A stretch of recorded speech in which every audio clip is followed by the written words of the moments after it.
بسم الله الرحمن الرحیم و به نستعین و صلی الله علی نبینا محمد و علی آله و صحبه اجمعین. یک روزی عثمان بن ابی العاص آمد پیش رسول الله صلی الله علیه و سلم و از درد و بیماری که داشت شکوه کرد. یا رسول الله فلان جای بدن من درد می کند، من چیکار بکنم؟ رسول الله صلی الله علیه و سلم یک رقیه شرعی و یک دم شرعی رو به ایشون نشون دادند و فرمودند که هر جایی از بدنت که درد بگیرد، هر جایی از بدنت که درد بگیرد، گفت دست رو بر اون قسمت بگذار، دستت، سرت، پایت، جای دیگه بدنت که درد میکند دستت رو بر اون بگذار و 3 مرتبه بگو بسم الله بسم الله بسم الله. دست رو بر اون محلی که درد میکند بگذار و تا 3 مرتبه بگو بسم الله بسم الله بسم الله.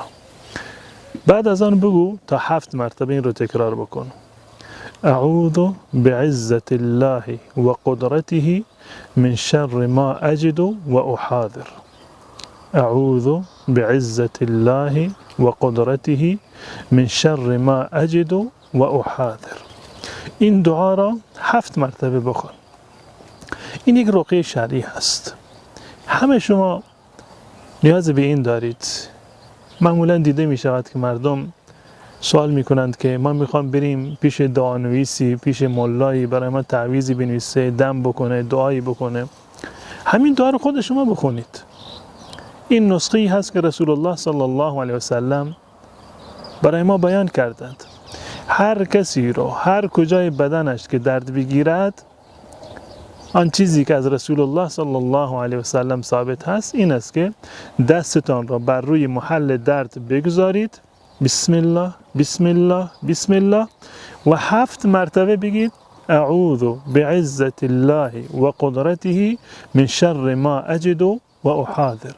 من پناه میبرم به عزت و قدرت الله متعال از شر آن دردی که دارم و از آن رنج میبرم. اگر این دعا را بخوانید انشاءالله که الله متعال شما را شفا میدهد.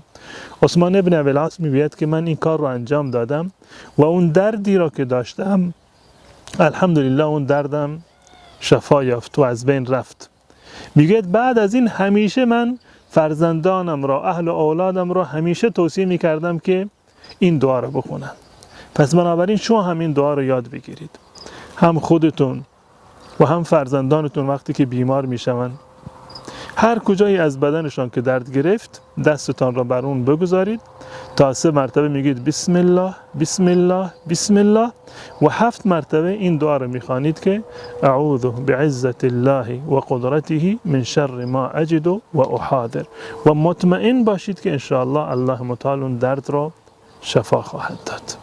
امیدوار هستم که الله متعال تمامی بیماران مسلمانان را انشاءالله شفا بدهد و بیماری و رنجی را که در دنیا تحمل کردند این را در میزان حسناتشون قرار بدهد. و صلی الله علی نبینا محمد و علی آله و صحبه اجمعین.